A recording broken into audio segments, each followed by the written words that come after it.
प्यारे बच्चों, आज हम महादेव वर्मा जी का एक संस्मरण पढ़ेंगे जिसमें इसका नाम है नीलकंठ। अध्याय नंबर 15, कक्षा 7 की किताब में ये संस्मरण लिखा हुआ है। महादेव वर्मा जी की बात हम करें तो ये छायावाद की कवयित्री मानी जाती है। छायावाद के 4 कवि हुआ करते थे, सूर्यकांत त्रिपाठी निराला, जयशंकर प्रसाद और महादेव वर्मा और आपके सुमित्रा नंदन पंत। इस प्रकार से 4 कवि थे छायावाद चतुष्टय के नाम से।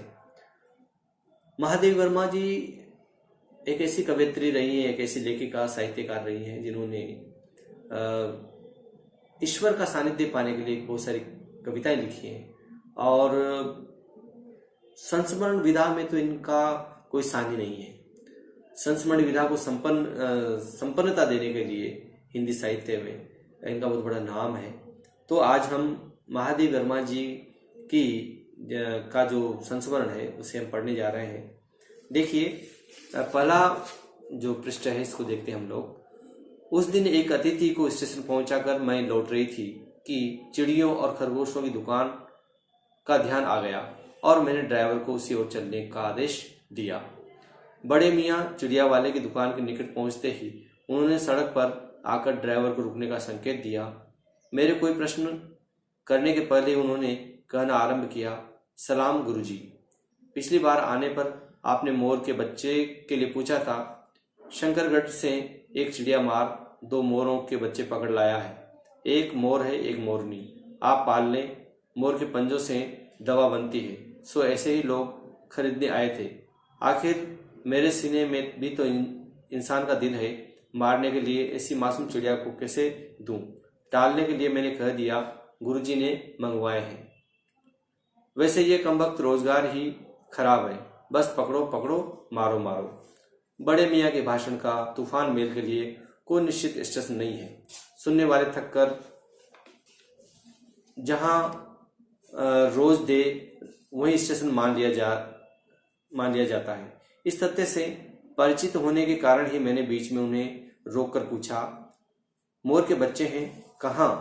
बड़े मियाँ के हाथ के संकेत का अनुसरण करते हुए मेरी दृष्टि एक तार के छोटे से पिंजड़े तक पहुंची जिसमें तीतरों के समान 2 बच्चे बैठे थे। पिंजड़ा इतना संकीर्ण था कि वे पक्षी शावक जाली के गोल फ्रेम में किसी जड़े चित्र जैसे लग रहे थे। मेरे निरीक्षण के साथ बड़े मियाँ की भाषण मेल चलती जा रही थी। ईमान कसम, गुरुजी चिड़िया ने मुझसे इस मोर के जोड़े के नकद 30 रुपए लिए हैं। 12 कहा। भाई जरा सोच लो, अभी इसमें मोर की कोई खासियत भी है कि तू इतनी बड़ी कीमत ही मांगने चला? पर वह मुझी क्यों सुनने लगा। उसका ख्याल करके उछलता पछताता देना ही पड़ा। अब आप जो मुनासिब समझें। अस्तु 30 चिड़ीमार के नाम के और 5 बड़े मियाँ के ईमान के देकर जब मैंने वह छोटा पिंजरा कार में रखा तब मानो वह जाली के चौखट का चित्र जीवित हो गया।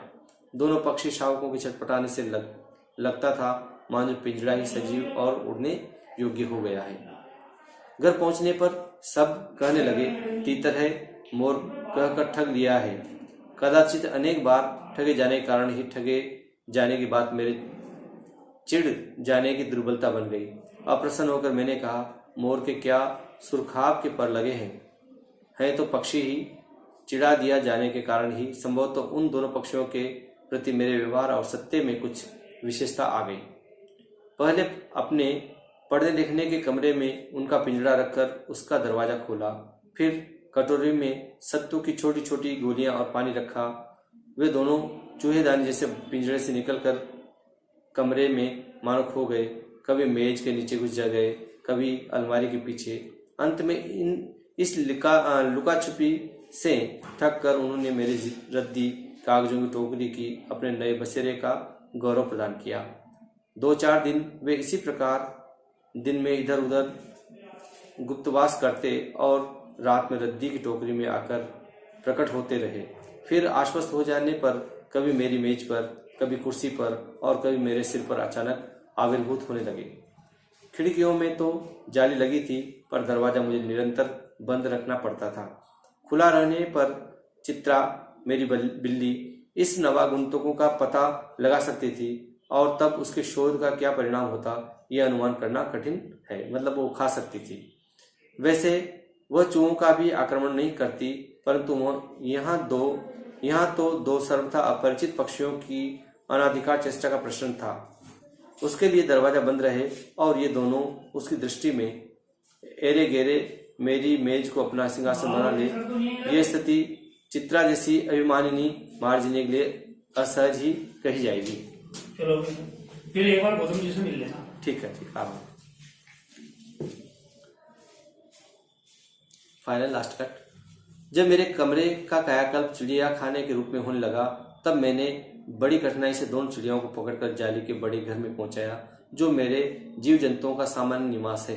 दोनों नवागंतुकों ने पहले से रहने वालों में वैसा ही कौतूहल जगाया जैसा नववधु के आगमन पर परिवार में स्वाभाविक है। लक्का कबूतर नाचना छोड़कर दौड़ पड़े और उनके चारों ओर घूम घूम कर गुटरगू की रागिनी आलापने लगे। बड़े खरगोश सभ्य सभासदों के समान क्रम से बैठकर गंभीर भाव से उनका निरीक्षण करने लगे। उनकी गेंद जैसे छोटे खरगोश उनके चारों ओर उछल कूद कर मचाने लगे। तोता मानो भली भांति देखने के लिए एक आंख बंद करके उनका परीक्षण करने लगे। उस दिन मेरे चिड़ियाघर में मानो भूचाल आ गया। धीरे धीरे दोनों मोर के बच्चे बढ़ने लगे। उनका कायाकल्प वैसा ही क्रमशः और रंग में था जैसा इल्ली से तितली का बनना। मोर के सिर की कलगी और सघन ऊंची तथा चमकीली हो गई। चोंच अधिक बंकिम और पैनी हो गई। बंकिम का मतलब होता है टेढ़ा, घुमावदार। गोल आंखों में इंद्रनी की नीलाभ धूती झलकने लगी। लंबी नील हरित ग्रीवा की हर भंगिमा में धूप छाई तरंगे उठने गिरने लगी। दक्षिण माम दोनों पंखों में सलेटी और सफेद आलेखन स्पष्ट होने लगे। पूंछ लंबी हुई और उसके पंखों पर चंद्रिकाओं के इंद्रधनुष रंग उद्दीप्त हो उठे। रंग रहित पैरों को गर्वीली गति ने एक नई गरिमा में रंजित कर दिया। उसका गर्दन ऊंची कर देखना, विशेष भंगिमा के साथ उसे नीची कर दाना चुगना, पानी पीना, टेढ़ी कर शब्द सुनना आदि क्रियाओं में जो सुकुमारता और सौंदर्य था, उसका अनुभव देखकर ही किया जा सकता है। गति का चित्र नहीं आंका जा सकता। मोरनी का विकास मोर के समान चमत्कारिक तो नहीं हुआ, परंतु अपनी लंबी धूप छाई गर्दन, हवा में चंचल कलगी, पंखों के श्याम श्वेत पत्र लेखा मंत्र गति आदि से भी मोर की उपयुक्त सचारणी होने का प्रमाण देने लगी। नीलाभ ग्रीवा के कारण मोर का नाम रखा गया नीलकंठ और उसकी छाया के समान रहने के कारण मोरनी का नामकरण हुआ राधा। मुझे स्वयं ज्ञात नहीं कि कब नीलकंठ ने अपने आप को चिड़ियाघर के निवासी जीव जंतुओं का सेनापति और संरक्षक नियुक्त कर लिया। सवेरे ही वह सब खरगोश कबूतर आदि की सेना एकत्र कर उस ओर ले जाता जहाँ दाना दिया जाता और घूम घूम कर मानो सबकी रखवाली करता रहता। किसी ने कुछ गड़बड़ की और वह अपने तीखे चंचू प्रहार से उसे दंड देने दौड़ा।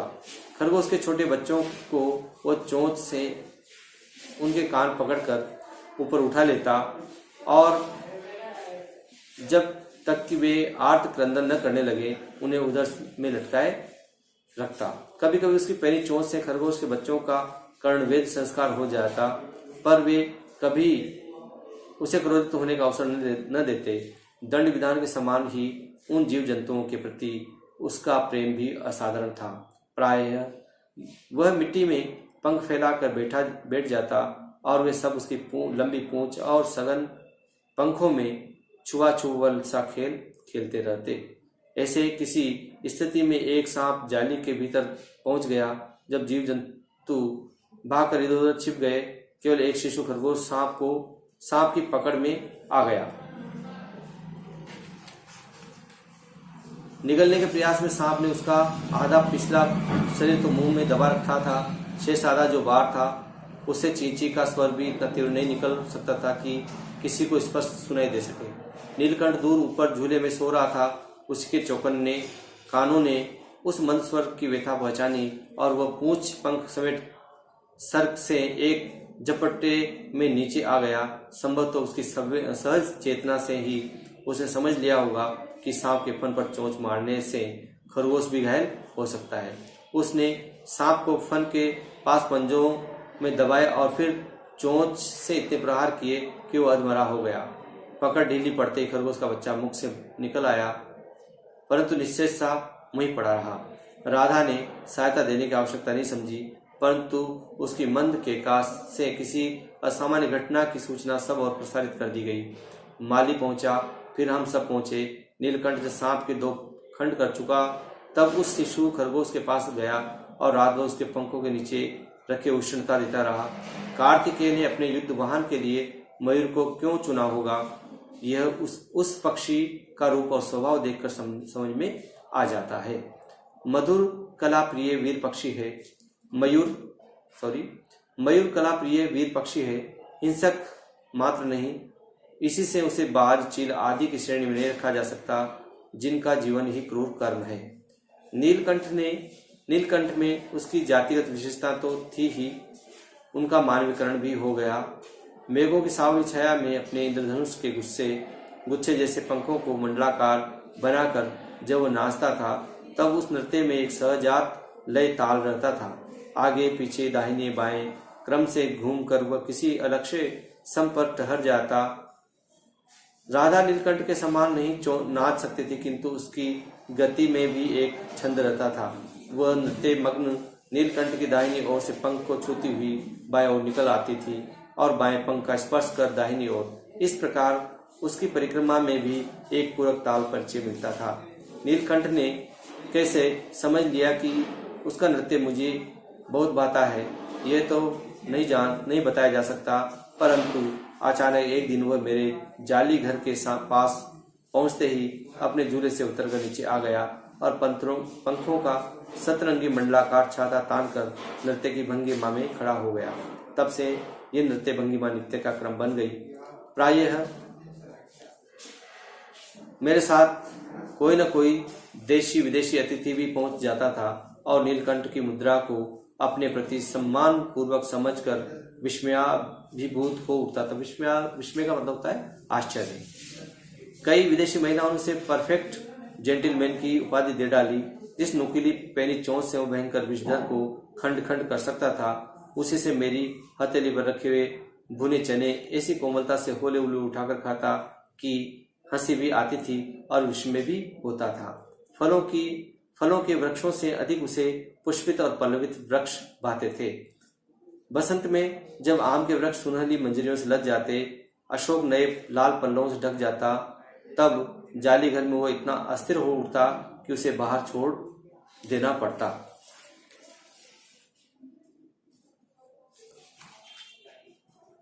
प्यारे बच्चों, पाठ बड़ा लंबा है, संस्मरण है, तो हम इसका अगला भाग आगे वाली क्लास में पढ़ेंगे। आज के लिए इतना ही। जय भारत, नमस्ते।